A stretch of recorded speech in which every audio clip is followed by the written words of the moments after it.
Vamos a cerrar este primer bloque de la tarde con el profesor Fabio Sánchez Peña del Centro de Investigaciones en Matemática Pura y Aplicada, el CIMPA.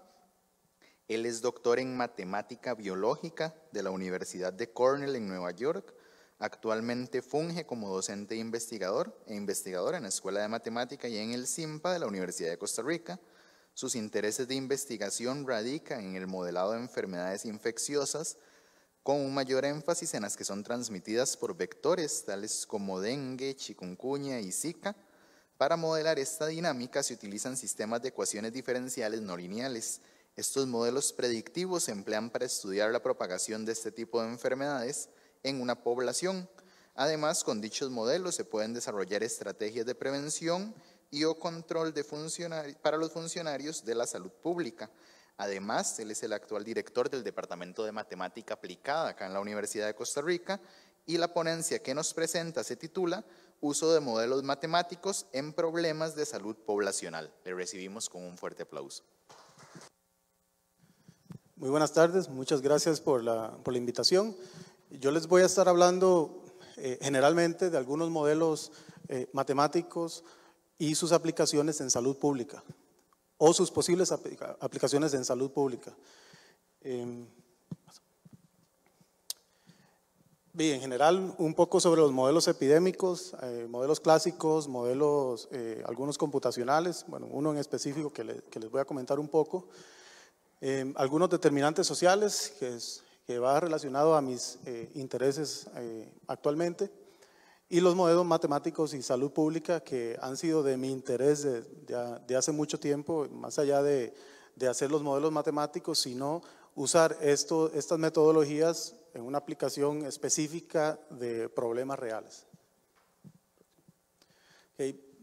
Estoy seguro que durante los últimos 2 años y medio pues han escuchado hablar de modelos sobre COVID, etcétera, modelos matemáticos, en algún momento seguro lo han escuchado. Esto parte primordialmente de esta teoría de hace más de 100 años, de los modelos de Kermack y McKendrick del 1929, por ahí, donde ellos dividieron en su momento la población en clases epidemiológicas, en personas que son sanas, susceptibles, personas que son infectadas, personas que eventualmente se recuperan. Ese proceso epidemiológico, evidentemente, esto no cumple para absolutamente todas las enfermedades infecciosas, sino que para las que son básicamente donde uno se infecta, se recupera, ya no se vuelve a infectar. Eso, influenza, aunque uno sí puede pues, contraer varias influencias, pero usualmente son de sus primos cercanos o de serotipos que son muy cercanos, si son dentro de un mismo brote o dentro de la misma temporada de influenza, por ejemplo. Y lo que pasa aquí es que pues, las personas pueden pasar de ser personas sanas a contraer la enfermedad o alguna enfermedad infecciosa y luego pasan a recuperarse. El proceso de recuperación, de infectado a recuperado, pues tiende a ser un proceso lineal. ¿Y a qué me refiero a eso? Un proceso donde las personas no necesitan ningún tipo de interacción más allá de que el cuerpo pues haga su trabajo, ¿verdad?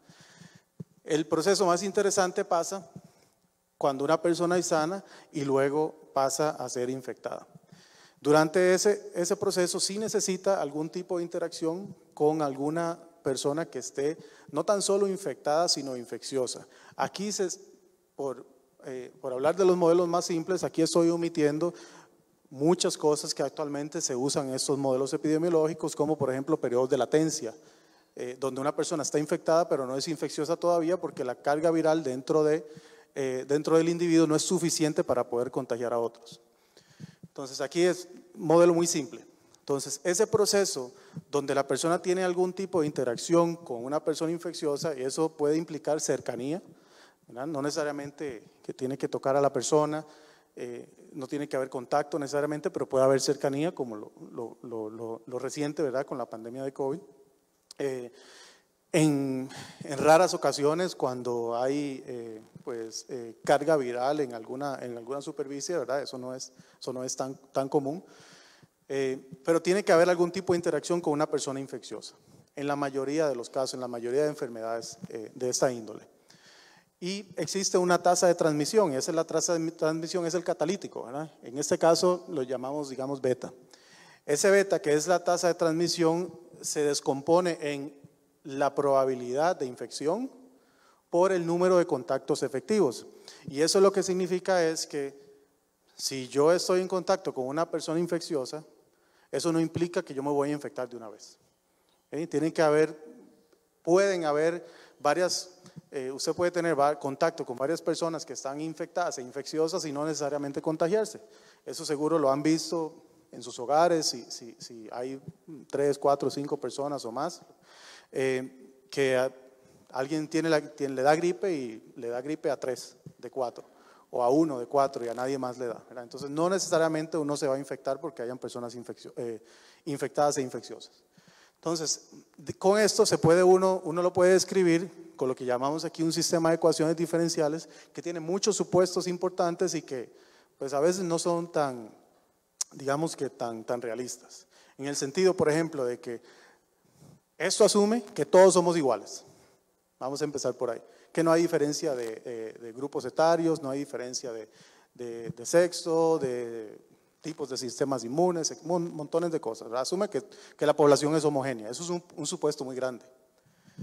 Pero sí nos sirve para tratar de describir y predecir el comportamiento de una enfermedad en una población. Y más o menos, el comportamiento se ve en las típicas gráficas de este modelo, donde la población de susceptibles va bajando, los infectados suben, los recuperados suben y eventualmente el brote desaparece, ¿verdad? Y esto típicamente viene dado por muchos factores, no necesariamente todos epidemiológicos, ¿verdad? Hay factores sociales importantes que de eso me interesaría hablar un poquito más al final. Típico de estos modelos es que se utiliza un umbral que se le llama el número básico reproductivo. Gracias. No he llegado ahí. Entonces, antes de llegar al número básico reproductivo, que es súper importante, parte de esto, la colaboración interdisciplinaria e interinstitucional para generar y desarrollar este tipo de modelos con diferentes determinantes, pues debemos incluir en estos modelos los diferentes mecanismos de transmisión. Bueno, ya les expliqué uno que es el contacto con una persona infecciosa, pero hay otros mecanismos de transmisión como las enfermedades vectoriales que se transmiten mediante un vector, por ejemplo el dengue que se transmite por los vectores Aedes aegypti y Aedes albopictus, que ambos esos vectores están aquí en Costa Rica, la malaria que se transmite por el mosquito anófeles que también está presente en Costa Rica, primordialmente en el área norte de Costa Rica. Entonces eso es otro mecanismo de transmisión. Por ejemplo el Zika que se transmite por Aedes aegypti, Aedes albopictus o transmisión sexual entre personas, ¿verdad? Es un mecanismo de transmisión muy complejo, entre otros. La velocidad de propagación que está directamente relacionada con el número básico reproductivo, que básicamente es lo mismo. Los asintomáticos, que es algo muy importante en estas enfermedades infecciosas, porque la gran mayoría, en muchas de estas enfermedades, la gran mayoría de personas son asintomáticas que no desarrollan síntomas lo suficientemente graves, por decirlo de alguna forma, para que vayan a la clínica o no se sienten muy mal, simplemente o no sienten nada o se sienten más o menos, pero no se sienten muy mal y siguen con sus vidas normales, pero pueden ser personas infecciosas. Pasó con COVID, pasa con la mayoría de estas enfermedades infecciosas. Y por ejemplo, el estudio, el último que vi, no sé si es el más reciente, pero el último que vi hace unos meses, estimaba que el porcentaje de asintomáticos de COVID-19 ronda el 80%. Una mayoría pues bastante importante, ¿verdad? Entonces, pues se evidenció por la gran cantidad de casos que se veía alrededor del mundo y que nadie sabía qué era lo que estaba pasando y cómo se podía parar, ¿verdad? No podíamos estar encerrados toda la vida hasta que el virus desapareciera. Los tiempos de recuperación, que son importantes, la letalidad en algunos casos, por ejemplo, el ébola, ¿verdad? El susto que se pasó hace unos años con el ébola, y el ébola es una enfermedad muy seria. Ayer salió una noticia que se declaró un brote de ébola si no me equivoco, en Uganda, que es donde típicamente, creo que fue en Uganda, sí, en África es donde típicamente se ven estos brotes. Hay dos cepas de ébola que se ha conocido en los humanos. Hay una de ellas que la letalidad, a lo que recuerdo, es 50%, el susto que pasamos hace unos años, Y hay otra que la letalidad es el 100%, que ha literalmente desaparecido aldeas en África. Estoy hablando de poblaciones muy pequeñas, de 300, 400 personas, donde ha llegado de alguna forma se ha transmitido a las personas una cepa que se supone que no esté en las personas y se lleva a un pueblo completo. Es 100% letal. Ahora, ¿por qué el ébola le cuesta transmitirse tanto? Y porque los síntomas se desarrollan muy rápido y muy graves. Entonces no le da chance a las personas a andar por ahí asintomáticas, por decirlo de alguna forma, ¿verdad? Entonces, y por cierto, antes de pasar a lo del número básico reproductivo, recuerdo que en el año 2003, cuando pasó lo del, los que recuerdan, el SARS-CoV-1, que eso fue un susto también, un casi pandemia, recuerdo que había una lista de enfermedades que Estados Unidos le tenía mucho miedo para que se podían convertir en armas biológicas. La número 1 en esa lista era ébola. No sé si esa lista se sigue actualizando, pero estaba ébola, estaba viruela, ¿verdad? La viruela estaba ahí, a pesar de que la viruela es la única enfermedad que se ha erradicado, estaba ahí porque hay 2 lugares en el mundo donde hay viruela todavía en laboratorios: Estados Unidos y Rusia. Entonces ya entienden la preocupación de por qué. Y eso estamos hablando 2003. Estoy seguro que ahora están un poquito más preocupados. Y la movilidad, porque los virus no andan caminando solitos, ¿verdad? Las personas son los que mueven el virus, ¿verdad? Y así es que la propagación usualmente sucede. Ahora sí. Entonces, no tienen que leer todo eso. El número básico reproductivo, básicamente por definición, es cuántas personas, si yo estoy infectado e infeccioso, durante el periodo infeccioso, digamos 7 días, lo que sea, ¿verdad? Digamos que 7 días. Durante esos 7 días, ¿a cuántas personas en promedio yo logro infectar? Eso es, evidentemente, no a propósito, no yendo por ahí yo a tratar de infectar a la gente, ¿verdad? Sino una persona normal, ¿verdad? Que no sabe que está infecciosa o a lo mejor se siente mal. Normalmente, ¿verdad? ¿A cuántas personas infectaría esa persona durante su periodo infeccioso? En teoría, si ese umbral es mayor a 1, y mayor a 1 no es 2, 3, 4, sino 1.1, 1.2, etcétera, lo que sea, mayor a 1, tenemos epidemia. Si es menor a 1, en teoría, no tenemos epidemia. Ahora, algo muy breve. Durante la pandemia, aquí en Costa Rica, en muchos países del mundo, se hablaba mucho de la famosa tasa R. Esto es la tasa R. Lo que pasa es que hay una gran diferencia. Esto mide la velocidad de propagación, el despegue. Es como que usted agarra un resorte y lo jala para atrás. Esto mide qué tanto usted lo jala para atrás y qué tanto eso va a despegar. Eso es el R0. O sea que se mide en un tiempo, en una ventana de tiempo muy corta. Por eso se llama R0. El R sub 0 es el R en el tiempo cero, o sea, al inicio. Después, porque al inicio, por ejemplo, con COVID, en una pandemia, la mayoría de la población, si no toda, cuando llegó aquí a Costa Rica, toda era susceptible porque era un virus novel. Entonces, por definición, esto es cuando mayormente la población es susceptible. Ahora, ¿qué pasa en el tiempo? Pues ya la gente se ha infectado, ya la gente se ha recuperado, ya algunos tienen inmunidad, ya hay asintomáticos. Ya cuando R depende del tiempo, tendríamos que saber cuánta gente susceptible hay, los asintomáticos, cuánta gente tiene inmunidad para poder determinar exactamente qué es eso. Y en realidad en el tiempo no nos está diciendo nada. ¿Verdad? Que en un determinado punto de tiempo, el R que depende del tiempo es 1.5.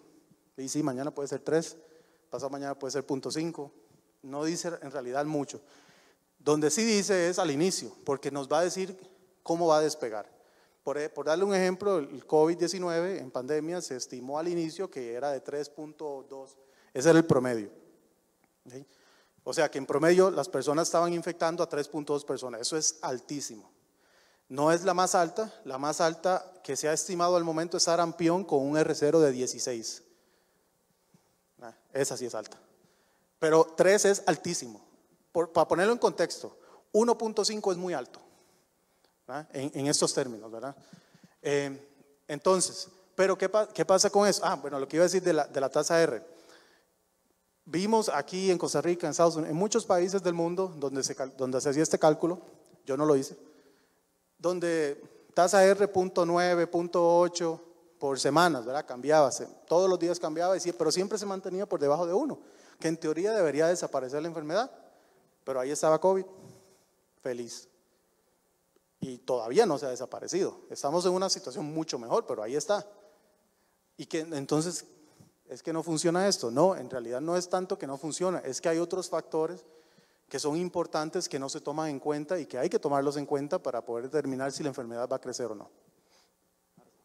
Creo que tengo que avanzar un poquito. Ok, por ahí es un ejemplo de los modelos clásicos. Eso fue un trabajo de, bueno, se publicó en el 2019, pero evidentemente de un par de años atrás, o de 2018 por ahí más o menos, que tenía que ver con Zika. Es un modelo más clásico, donde hicimos un modelo de Zika donde incluía pues las personas, en este caso hombres y mujeres y los vectores, donde había transmisión sexual y transmisión por vectores, pero la transmisión sexual era solamente entre hombres y mujeres en este caso. Y lo que queríamos, la pregunta más bien era, teníamos los datos de Zika, eso fue cuando entró el Zika en el 2016, y la pregunta era la disponibilidad del huésped, porque encontramos que en Costa Rica, en ese tiempo, y con los datos del INEC, si no me equivoco eran del censo del INEC, el 40% de las mujeres que pueden trabajar en Costa Rica, o sea, que pudieran trabajar, no trabaja, está en la casa. ¿Y cuál es el problema, por ejemplo, con enfermedades como Zika? Que el vector, el virus se transmite por el mosquito. El vector Aedes aegypti, primordialmente, el que es más urbano, porque el Aedes albopictus tiende a ser más rural, está dentro de las casas. Entonces hay un problema con la gente que se queda en las casas y hombres o mujeres, no importa quién sea, ¿verdad? Pero en este caso estábamos viendo el efecto de que las mujeres, que el 40% de las mujeres que podían trabajar se estaban quedando en las casas. Y básicamente lo que vimos es que sí, esto es lo que estimamos, ¿verdad? Esta curva con los datos, y no puse el caption aquí, yo creo que se me bajó un poco la gráfica, pero esto es una reducción, creo que es de 20% de la disponibilidad de las personas, en este caso de las mujeres, y cómo reduce la incidencia del Zika. En teoría, usando un modelo, digamos, es un modelo complejo, pero básico en el sentido de que hay otros factores que uno pudiera incluir para hacerlo un poco mejor, ¿verdad? Pero esto nos da lo que nos da es una idea de que algo se puede hacer, y no es, ayer estaba conversando con mis estudiantes en la clase, de que no es como que, bueno, es que entonces hay que mandar a todas las mujeres a trabajar. No, es que hay que cuidar a las personas que básicamente se están quedando en las casas, mujeres, hombres, quien sea, ¿verdad? Más allá de lo que se está haciendo actualmente en políticas de salud. Gracias. Este es un poquito diferente, este es un poquito más viejo, pero muy relevante. Eso es un modelo tipo clásico, como el que vieron inicialmente, el SIR, pero aquí hay relapso. ¿Qué implica eso? Que las personas en realidad no se recuperan, sino que se recuperan temporalmente y pueden volver otra vez a caer. Esto es un modelo de alcohol, o sea, literal, personas modelando alcohol como un proceso epidemiológico, o sea, que las personas pueden convencer a las otras personas para que vayan a tomar y caen en ese ciclo vicioso de que ahora soy no alcohólico necesariamente, pero problemático con el alcohol, y vuelvo y me recupero temporalmente mediante uno de esos programas, etcétera. Resultados muy, muy interesantes, y aquí demuestra un poco, cuando este R0 es menor que 1, todavía podemos tener una epidemia, y en teoría se supone que no pase. ¿Y por qué? Porque estamos incorporando determinantes sociales en estos modelos. Voy a avanzar un poquito porque lo otro es, podemos ir a la otra, es modelo de redes. Estos son los modelos más computacionales, donde en este caso en específico era el modelo de COVID-19 en Costa Rica, donde hicimos un modelo de redes con diferentes capas, que cada persona tenía pues contactos esporádicos, familias, amigos, etcétera, para ver cómo se transmitía la enfermedad en el país. para tratar de ver cómo modelábamos, por ejemplo, las medidas sanitarias, el distanciamiento, las redes de contacto, movilidad, el uso de mascarilla, y todo eso es tratando de reducir, por ejemplo, las tasas de transmisión, etcétera, eliminando contactos de esas redes que tenía cada nodo.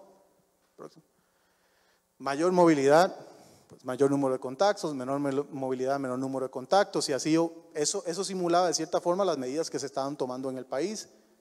Próximo. El uso de mascarilla, que reduce la tasa de transmisión en cada persona, ¿verdad?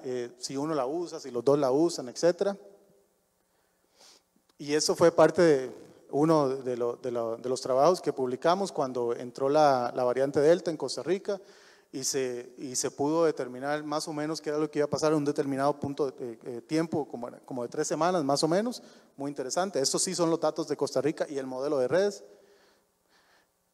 En términos de salud pública, si es útil, pues sí, hay varias cosas que se han hecho que han sido bastante útiles para salud pública en Costa Rica y en otros lugares. Creo que hay uno por ahí en California, sí, de hospitalizaciones en California con el grupo de trabajo. Próximo. Lo de los determinantes sociales, que me parece súper importante que se incluyan en este tipo de modelos para poder añadirle un poco más de realismo a estos modelos y determinar, en realidad, sacarle más información a estos modelos. Y eso ya lo estamos haciendo. Inclusive hoy tuvimos una reunión con el director del IIS, aquí del Instituto de Investigaciones Sociales, y ya estamos trabajando en cómo incorporar determinantes sociales en este tipo de herramientas. Y para terminar, bueno, este es parte del grupo de trabajo de modelación, el grupo EPIMEC, y ahí hacerle un plugin muy rápido de una revista que fundé hace más o menos, se empezó hace como 2 años y medio, pero ya es oficial aquí, la revista de EpiScience, que está dedicada a problemas de salud desde un punto de vista interdisciplinario. O sea, no es de mate, ¿verdad? Está en el CIMPA, pero no es de mate, es problemas de salud de cualquier punto de vista, incluyendo salud mental, etcétera. La primera edición, esperemos que salga ya a final de este año. Bueno, muchas gracias.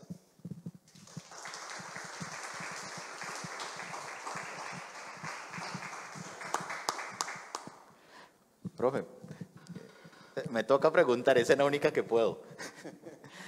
El modelo de redes, ¿cuántas variables contempla como mínimo para decir, pasamos de un modelo, entre comillas, simple, a un modelo de redes? Sí, esa es una muy buena pregunta.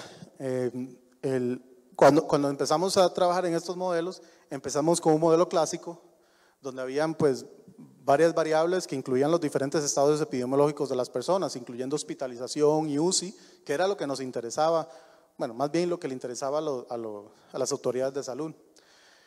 Esos modelos dejaron de funcionar bastante rápido, como al mes ya no estaban dando resultados que en verdad iban a proveer insumos útiles para ellos, que es una gran diferencia entre hacer un modelo y decir esto pudiera ser útil para esto, y hacer un modelo que necesita ser útil ya, ¿verdad? No que si pudiera ser útil o no.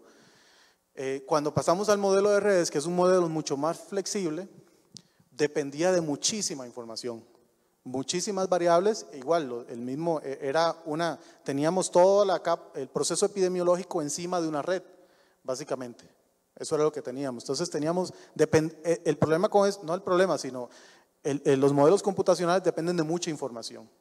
Por suerte, en ese caso teníamos la información, ¿verdad? Las autoridades de salud la estaban proveyendo toda esa información básicamente a diario, la caja, el ministerio, etcétera. Entonces dependen de muchísima información. Los otros, modelos más clásicos, no dependen de tanta información. Entonces, pero son bien diferentes, son útiles ambos, pero por decir algo, el modelo clásico que estábamos utilizando, no recuerdo bien, eran 7, 8 variables y 6 o 7 parámetros, y el modelo de redes, no sé, muchas, demasiados parámetros, demasiadas variables, pero sí teníamos la información. Si no tuviéramos la información, estuviéramos adivinando, básicamente, ¿verdad? Si le ponemos información al azar, no estamos haciendo mucho. Y también vi mucha gente hablando del café. Lástima que no puse ese ejemplo, pero hace un par de años hicimos un modelo espacial de la roya del café. Por eso es que sabía algo de la roya del café. Y también aprendí que el café es un árbol y no una planta, eso no lo sabía hasta que hice ese proyecto. Y bueno, creo que sí, es así. Y eso fue muy, muy interesante. Y es un modelo tipo clásico, pero un modelo con un componente espacial donde simulábamos las filas del árbol del café y cómo con la lluvia también se salpicaba el arroyo entre los árboles. Muy interesante. Una consulta, tal vez es una indiscreción. Ustedes trabajaron muy de la mano con el ministerio, en cierto momento, el Ministerio de Salud, ¿verdad? ¿De alguna forma hicieron alguna proyección para ver lo que iba a suceder con los niños? ¿Con quién? Con los niños. ¿Pudieron o no? Sí incluimos grupos etarios en algún momento de la pandemia, no recuerdo exactamente cuándo, ahí tenemos la línea de tiempo, pero sí incluimos grupos etarios, pero el primer grupo era el grupo de jóvenes, no de niños, era de 0 a 18. Entonces estaba todavía bastante agregado, ¿verdad? No eran con niños. No llegamos a ese punto que se volvió como más relevante, como no al final, sino más reciente, ¿verdad? Se volvió más relevante porque, bueno, aquí no han llegado las vacunas de menores de 5 años, pero no llegamos a ese punto. Sí lo dividimos en grupos etarios, ¿verdad? Pero no. Y en ese momento, pues, eran los menos afectados. Bueno, sí. ¿Y cuáles son, digamos, las piedras en el zapato, aparte de los números, que les impiden, digamos, hacer este tipo de investigación? Pues no son piedras en el zapato, son ríos completos, llenos de piedras. La más importante, creo, es que es muy, muy, muy importante para hacer este tipo de investigación, o al menos, bueno, sí, este tipo de investigación, especialmente lo que se hizo con COVID, la colaboración entre instituciones. Y eso sí se logró durante la pandemia y muchos, ¿verdad? La UCR trabajó con muchas de las autoridades, la gente de física y estoy seguro que muchos otros, pero ahí había una situación de emergencia y todo el mundo estaba dispuesto pues no voy a decir que pasó la pandemia, pero estamos en una situación mucho mejor que lo que estábamos hace un tiempo y como que a todo el mundo se le olvidó de que es bueno colaborar y de que estas cosas pues rinden frutos y que son importantes. Entonces esa colaboración como que no es que no está, pero se vuelve mucho más difícil y especialmente cuando hay cambios en las instituciones. Entonces se vuelve mucho más, es como volver a empezar otra vez. Es como volver a empezar de cero otra vez y hacer todo el proceso otra vez. Entonces eso es, yo creo que lo principal, porque de ahí viene mucha información, ¿verdad? Entonces si queremos hacer algo de impacto, necesitamos la información, porque si no seguimos haciendo nuestros modelos teóricos, ¿verdad? Y que sí, son útiles y ayudan, pero eso tiene un verdadero impacto. Y solo se logra con la cooperación de las instituciones. No, estos modelos no funcionan sin los insumos de las autoridades de salud, el equipo. La doctora Tania Rivas es funcionaria del Ministerio de Salud, la que está abajo en el medio. El doctor Gustavo Meri es de la OPS.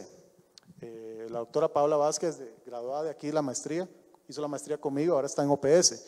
Yuri está en California. Y Juan Gabriel y Luis son docentes de aquí de la UCR. Esos modelos se desarrollaron con gente de OPS y del ministerio. Los insumos, no fueron solo los matemáticos. Entonces creo que eso es lo más complicado en este momento para hacer este tipo de investigación. Descartando la del COVID-19, porque evidentemente en esa se ocupaba la información muy a la mano, muy de hoy para hoy. ¿Cuál ha sido el modelo que más dificultades ha representado entre los que usted presentó ahora, al momento de crearlo? Sí, esa pregunta es bastante fácil porque es el mismo siempre, es el del alcohol. Esa fue la primera experiencia que tuve trabajando en algo que, lo del alcohol se hizo con un grupo de Berkeley, de un instituto que se llama el Prevention Research Center en Berkeley. Y ellos fueron los que nos buscaron. yo era un estudiante de doctorado en ese momento. Ellos nos buscaron y querían ver los problemas de ellos como con otros ojos. Y nos dijeron, ¿ustedes pueden hacer algo con esto? Y entonces, bueno, yo como no tenía mucha opción, ¿verdad? Mi advisor dijo sí y Fabio lo va a hacer.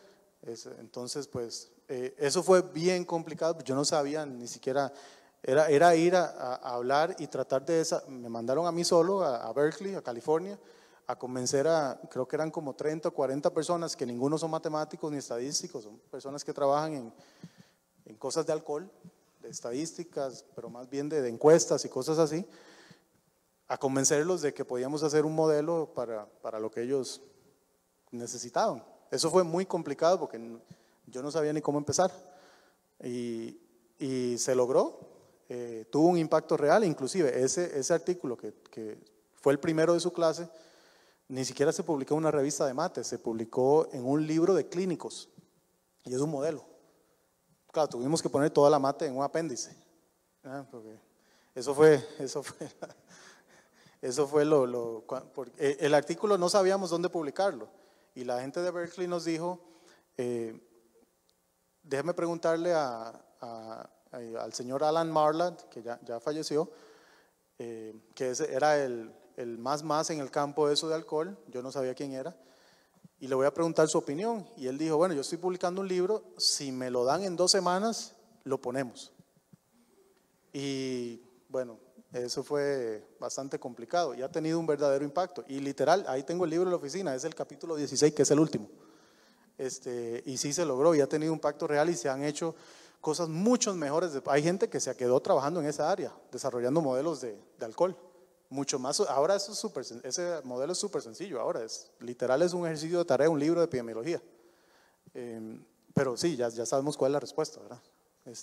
Pero ese ha sido el más complicado por la interacción, porque ahora la interacción con la gente de sociales de aquí ya es más fácil porque ya me atrevo, ¿verdad? Ya sé que algo se puede hacer. Damos un fuerte aplauso al profesor Fabio